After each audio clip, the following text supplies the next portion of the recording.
नमस्ते दोस्तों, आप सबका एक बार फिर से स्वागत है आपके अपने YouTube चैनल सत्य सनातन में।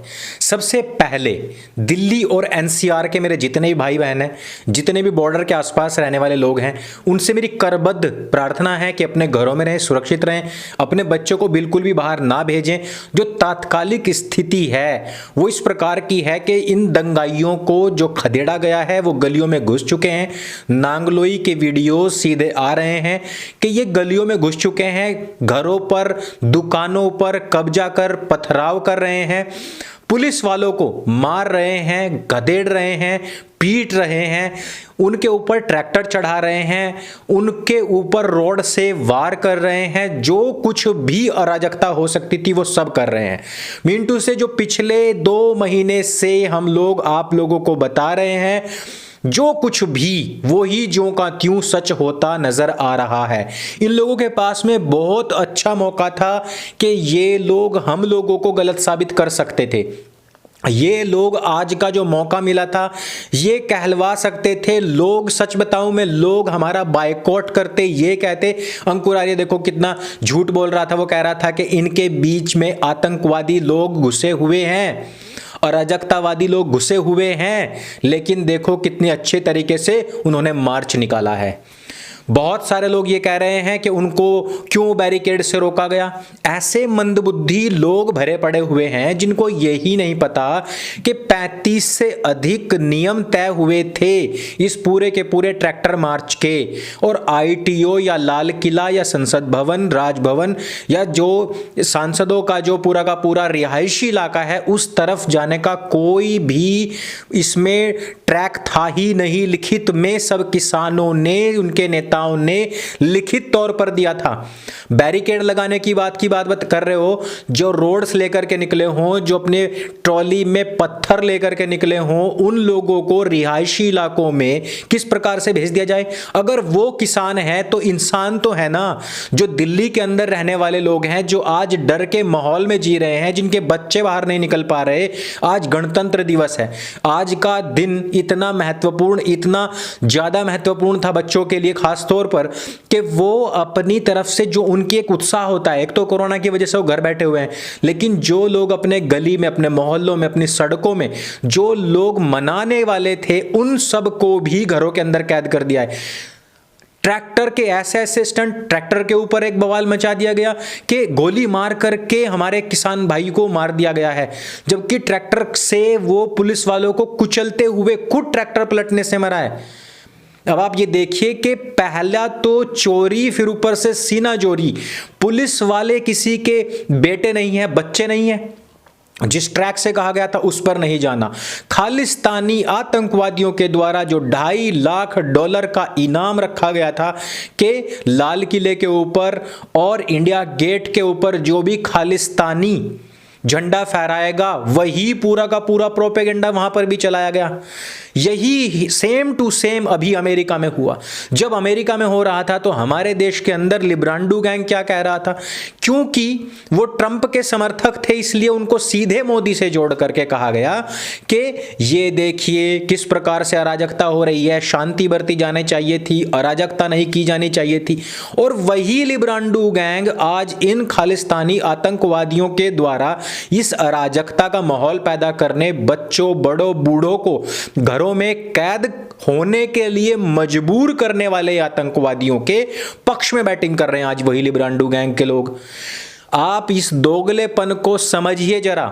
मैं बार बार कहता हूं कि हमें गलत साबित करने का मौका था, लेकिन करते कैसे, करते कहां से, जब हमें पता है भाई कि वो किस एजेंडा से आए हैं, उनके पीछे की सोच क्या है, भविष्य में वो क्या क्या कर सकते हैं। एवरीथिंग पिछले 2 महीने से पूरे एक सब्जेक्ट के ऊपर हमने वीडियोस बना करके आप लोगों को बताया।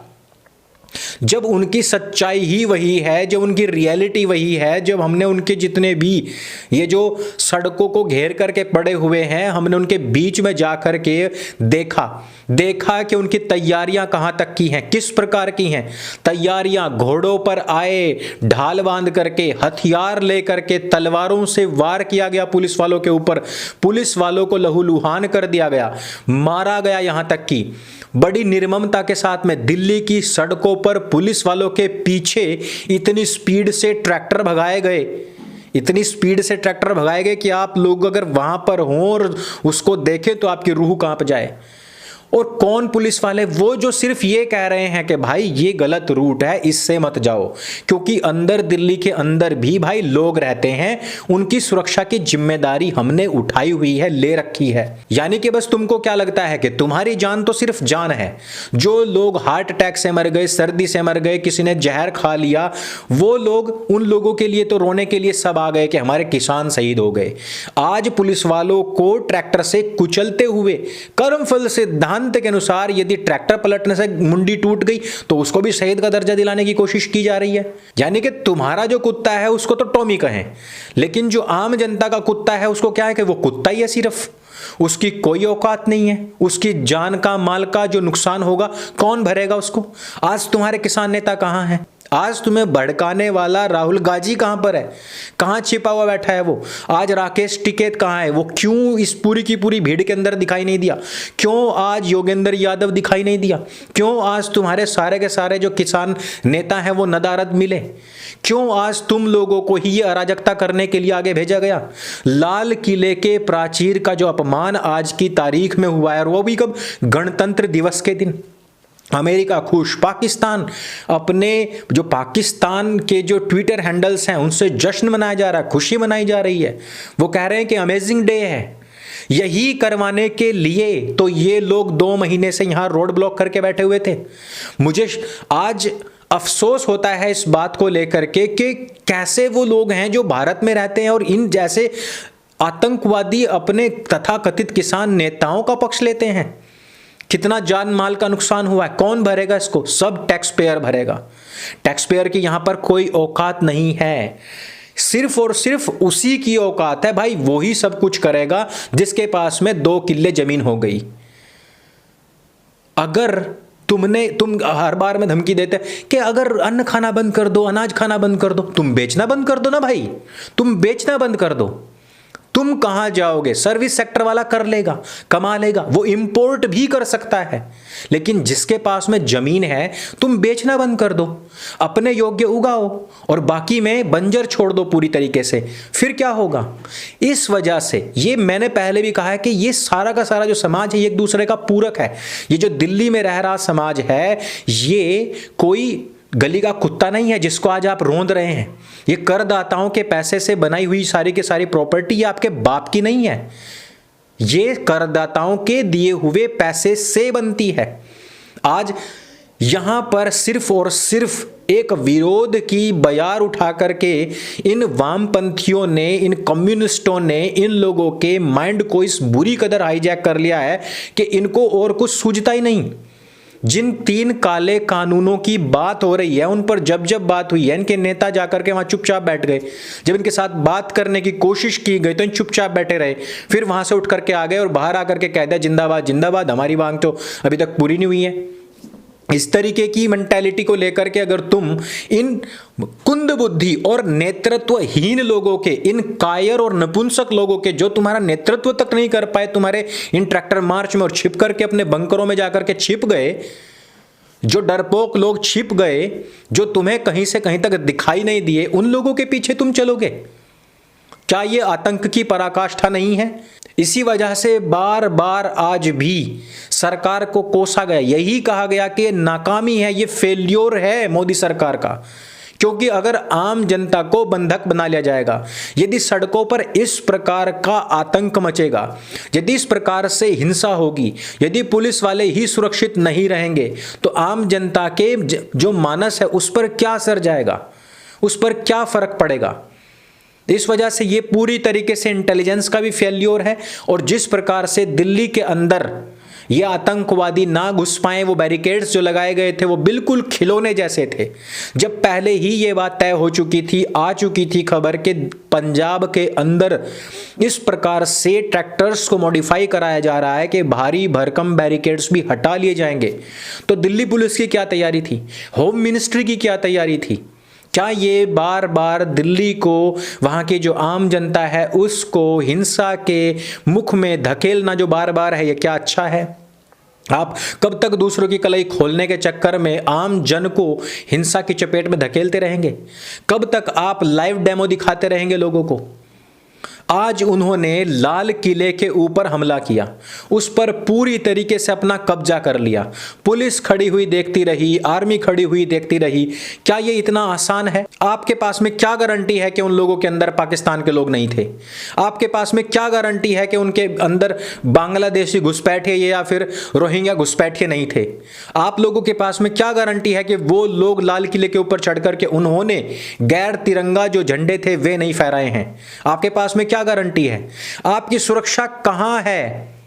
यदि एक भीड़ तंत्र पूरा का पूरा इकट्ठा होकर के राष्ट्रीय राजधानी और उसमें भी लाल किले के ऊपर प्राचीर पर चढ़ करके झंडा फहरा देता है, तो इस बात की क्या गारंटी है कि कल पाकिस्तान अगर हमला करने लग गया है तो वो हमारे देश के ऊपर हमला नहीं कर सकता और वो हमारी दिल्ली को बंधक नहीं बना सकता? क्या गारंटी है आप लोगों के पास में कि कल कोई भी देश हमारे भारत में घुस करके राष्ट्रीय राजधानी और उसके जितने भी ऐसे स्थान है जहां से हमारी जो पूरा शासन सत्ता चलती है उसको बंधक नहीं बनाया जा सकता है? बहुत आसान है, ये आपने सिद्ध कर दिखाया है। ये फेल्योर है पूरी तरीके से। और इस मामले में हमें कई दफा इसी वजह से इंदिरा गांधी याद आती है, इसी वजह से कई बार राजीव गांधी याद आते हैं। भले ही उनके पास में ऊपर में कितने भी आरोप क्यों ना लगे हों, लेकिन उनके जस्ट पहले की जो स्थिति थी, जो खालिस्तानियों ने नाक में दम कर रखा था, उस स्थिति को नहीं भूलना चाहिए। उस स्थिति को हम नहीं भूल सकते हैं। आज जो आप लोग कहते हैं कि आपातकाल घोषित कर दिया था, हम इतने बड़े शहीद हैं कि हमें आपातकाल में जेल में जाना पड़ा था, वो आपातकाल की स्थिति कैसी थी वो भी आप ही लोग अपनी जनता को दिखा रहे हैं। जनता इस बात को कभी माफ नहीं करेगी, ना इन तथाकथित किसानों को, ना इनके ये डकैत जो लोग बैठे हुए हैं, जितने भी किसान नेता बने बैठे हैं उन लोगों को भी माफ नहीं करेगी, और ना ही माफ करेगी सरकार को, जिसके चलते दिल्ली के अंदर, दिल्ली के भीतर घुस करके, बीच में घुस करके वहां आतंक मचाया गया। जिस प्रकार से आज की तारीख में वहां के आसपास के जितने मीम थे वो घुस गए वहां पर सारे के सारे। ये लोग तो सपोर्ट करने के लिए हमेशा तैयार बैठे हुए हैं। अब तरह तरह की अफवाहें भी फैल रही हैं। उन अफवाहों से बचाने के हेतु आपकी कोई तैयारी है? आपसे ये जो भीड़ थी वो नियंत्रित नहीं हुई। आपसे ये जो कानून थे वो अच्छे तरीके से लोगों तक पहुंचाए नहीं गए। ये जो पूरा का पूरे जो किसान नेता थे ये आपसे गिरफ्तार हो नहीं पाए। अभी जो लड़का पकड़ा गया था उसने सारी बात कबूल कर ली, लेकिन फिर भी आपने कोई तुरंत कार्यवाही कर उन लोगों को गिरफ्तार नहीं किया जिन्होंने इस पूरे के पूरे प्रोपेगेंडा को रचा था। कहां हैं? आम जनता को इसी प्रकार से बार बार अपने डेमो दिखाने के लिए आप इन आतंकवादियों के हाथ में सौंपते रहेंगे। और मुझे अफसोस फिर आता है इन दिल्ली में बैठी हुई सरकारों पर कि जिन्होंने अभी तक भी इस तरीके की कोई पुख्ता व्यवस्था नहीं कर रखी है। आम आदमी पार्टी के जो नेता हैं वो इन किसानों को इनवाइट करके लेके आए, दिल्ली के अंदर घुस करके आतंक मचाने, हमारे जितने विरोधी देश हैं उन सब में हमारी खिल्ली उड़वाने, सब तक की तैयारी कर रखी। दूसरी, दिल्ली की जनता, इतनी महामूर्ख जनता मैंने आज तक नहीं देखी कि जिन लोगों ने आज तक इन सब के खिलाफ कभी भी सड़कों पर निकल करके नहीं देखा। सबसे ज्यादा टैक्स पेयर्स दिल्ली में रहते हैं, उन्हीं के पैसे से इनको रिबेट मिलती है। वो जो 2-2 हजार रुपए किस्त जाती है वो टैक्स पेयर के खाते से जाती है। किसानी से होने वाली इनकम पर कभी टैक्स नहीं लगता है। लेकिन क्या आपने कभी सोचा है कि अगर टैक्स पेयर्स रोड पर बैठ जाएंगे तो क्या हाल होगा, क्या स्थिति होगी? कभी किसी ने नहीं सोचा है और ना ही कोई सोच पाएगा, क्योंकि टैक्स पेयर्स वो बेचारा तो कुत्ता है और उसकी जो स्थिति है वो है भी कुत्ते जैसी। लेकिन तथाकथित कोई भी आकर के अपने आप को अन्नदाता घोषित कर देता है और अपने आप ही माथे के ऊपर कलगी चढ़ा लेता है टॉमी नाम की। इस वजह से इन सब चीज़ों को जब तक हम लोग नहीं समझेंगे, जब तक हम अपने अस्तित्व को नहीं समझेंगे, जब तक हम अपनी सरकारों के इन प्रोपेगेंडाज को नहीं समझेंगे, जब तक हम इन बिकाऊ डकैतों के प्रोपेगेंडा को नहीं समझेंगे, जब तक हम इस देश को बांटने वाली और फंडेड ऐसे संस्थानों को जो कि पाकिस्तान, चाइना, अमेरिका जैसे लोगों के द्वारा प्रायोजित जो संगठन बने हुए हैं, उन लोगों को जब तक नहीं समझेंगे, जब तक कनाडा में बैठे हुए लोगों के द्वारा प्लांटेड आतंकवादियों के द्वारा भारत में जो कब्जे की राजनीति चल रही है, जब तक हम उसको नहीं समझेंगे, इसी प्रकार से हमारा ही जूता होगा, हमारा ही दिया हुआ पैसा होगा और हमारा ही सर होगा जिसके ऊपर जूता बज रहा होगा। लेकिन ये ज्यादा दिन तक बर्दाश्त मत करो, नहीं तो तुम्हारी जो नस्लें हैं वो भी पैदाइशी गुलाम ही पैदा होंगी।